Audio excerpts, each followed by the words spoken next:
So the reason that we are so interested, excited really, to be with you, to chew with you about the things that are important to you, is because we have a very clear view of the desires that you have launched that are in your vibrational reality. We continue to focus like this, but it's because we want you to realize that when you know what you don't want, you know what you do want, and you launch these rockets that are gathered for you. And by gathered, we mean, you know about law of attraction, sort of, kind of, you get the sense of that.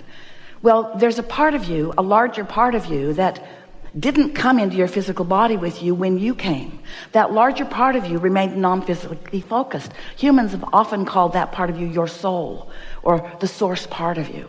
So that non-physical part of you, when you launch a rocket, and that rocket of desire radiates, it is held or given attention by your inner being. And so that rocket of desire that you launch is held by your inner being. Your inner being holds the point of focus that then law of attraction is responding to. Does that make sense to you?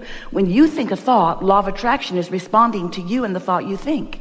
And so things like the thought you're thinking, even other thoughts like the thought you're thinking, other thoughts like the thought you're thinking, conversations like the thought you're thinking, conversations like the words you're speaking, people like the being that you are, all things that are likened to themselves are drawn by law of attraction. So when you think a thought with your human, physical, beautiful personality that is you, law of attraction brings other things like that to you. But, hear this, but, when you've launched this rocket of desire, when you've set a preference forward and your inner being receives that preference on your behalf and knows you want it, your inner being gives undivided, and in other words, doesn't contradict it, doesn't doubt it, doesn't worry about it, undivided positive attention to what you've asked for.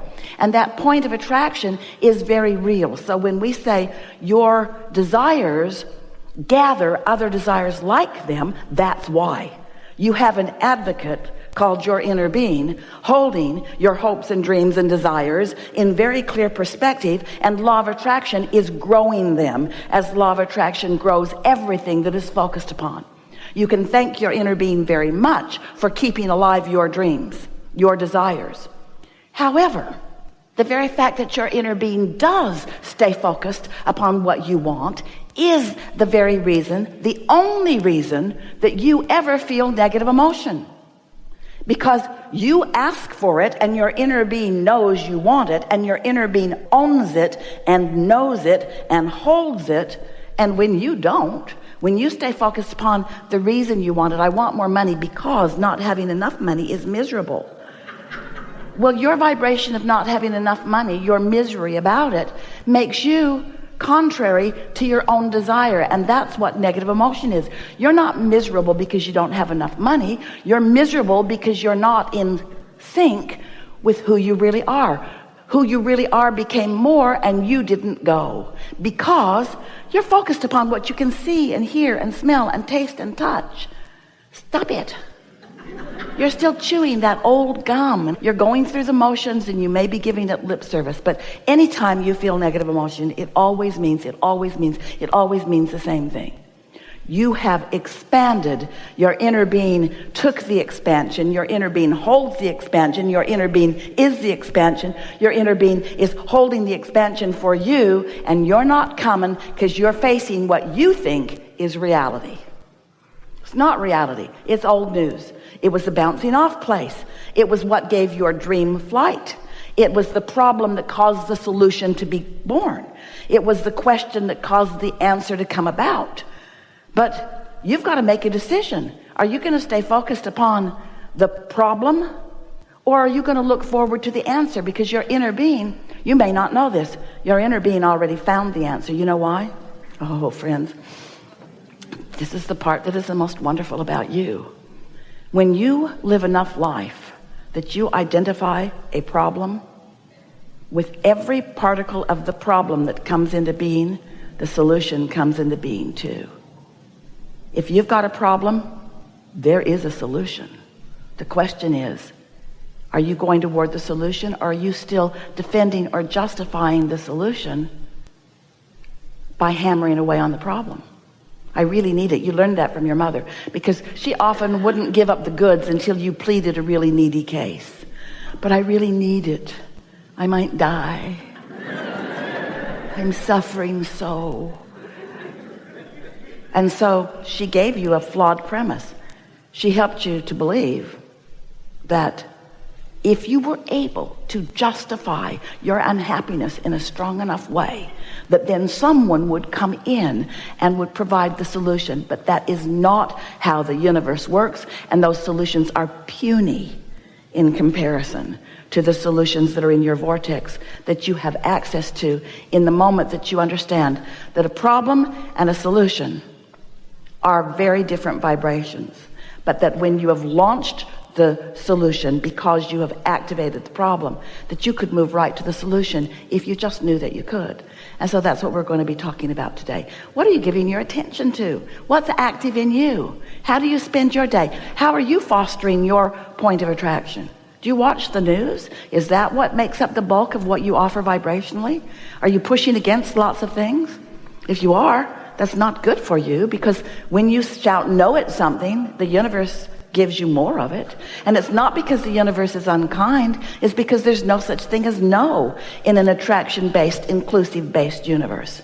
When you look at something you want and you shout yes, yes, yes, yes, yes, in time you become a vibrational match to what you're saying yes to, and it flows to you. But when you see something and you shout no, no, no, no, no, in time you become a vibrational match to it, and this thing that you're shouting no at the most comes to you. And the reason that you feel your misery or discomfort is because your inner being is not shouting anything at what you don't want. Your inner being is giving no attention to what you don't want, because your inner being understands how law of attraction works. And we want you to too. But it's going to require you seeing yourself differently than you have been.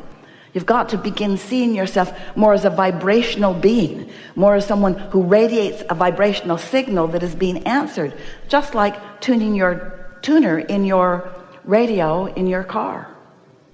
There's a broadcasting tower or a broadcasting satellite, there's a broadcasting something, and you got to tune into it.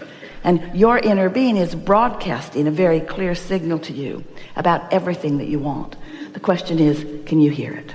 So that's what we'll talk about. Talk about how you can get into that receiving mode, how you can set your tuner so that you can be in the receptive mode of what you're asking for, not the receptive mode of the problem. Esther, since we have been talking about this so much lately, Esther asks herself 100 or more times a day, as a thought comes to her, okay, what receiving mode am I in? What receiving mode am I in? Because your receiver is always on.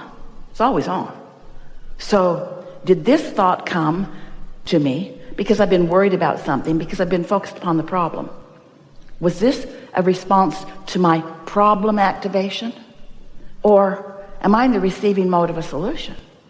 And the thing that is so wonderful, that if you can hear it right now, it's going to set you free. The thing that is so wonderful about this understanding is that when you are in the receptive mode of the solution that you are looking for, usually there are no thoughts in your mind when the thought comes. It sort of just comes to you from a state of meditation or from a state of appreciation. It comes to you when you're driving and basking, or when you're bathing and basking, or when you're walking and basking. It comes to you right out of your sleep before you've had an opportunity to get anything else going, because this solution is known by your inner being, and it has nothing to do with the problem that you've been hammering, with the problem that you've been focused upon. And so an idea will come to Esther, and she'll think, now wait a minute, it's got a lot of momentum. I can feel that there's power in this thought. But the question is, did this thought come because I've been focused upon a problem? And so am I in that receiving mode? Or was I in a blissful place of receiving where my inner being is offering me a new thought and giving me a new opportunity to have a new jump start into this? Did you follow that?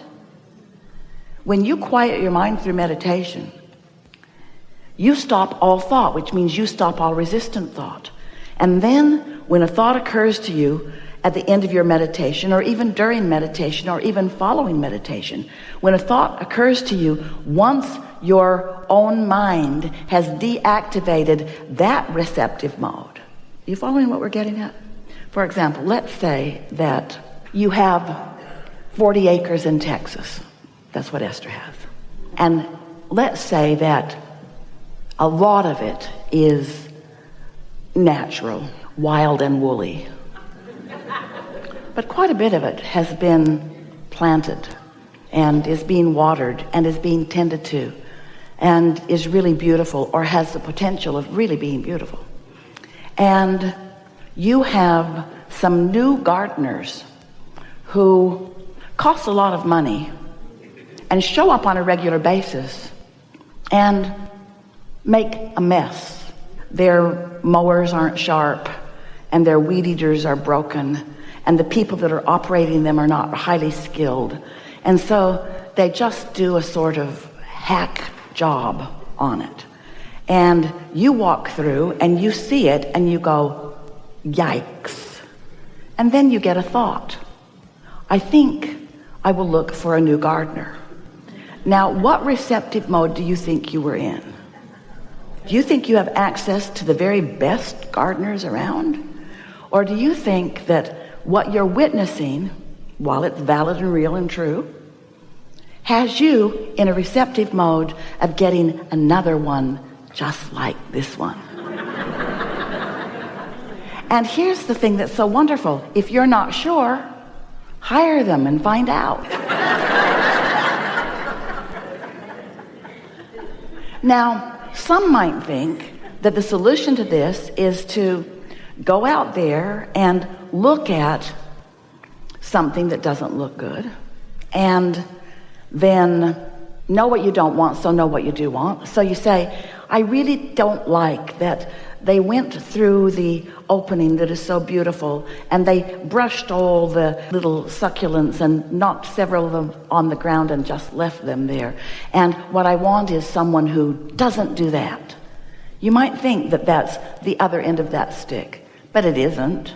You could talk all day about the improvement that you seek based upon what you've been looking at, and you're not in the receptive mode of what you really want. You're in the receptive mode of more of the same. More of the same. Can you hear it? But step 1, step 2, step 3. Step 1 is you ask. Oh, you ask. Contrast causes you to ask. Step 2 is it's in the vortex.